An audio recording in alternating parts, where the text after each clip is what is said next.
ఈరోజు 22న ఎప్పుడు every month చేసే కార్యక్రమానికి ఈరోజు 3 kgs వెజిటబుల్స్, 3 kgs రవ్వతో వెజిటబుల్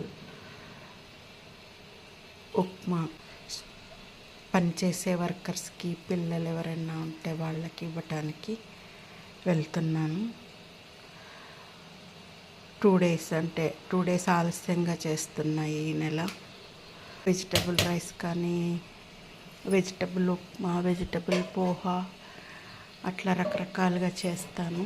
ఇంకా కుదరనప్పుడు బిస్కెట్స్, చాక్లెట్స్ ఇస్తాను పిల్లలకు.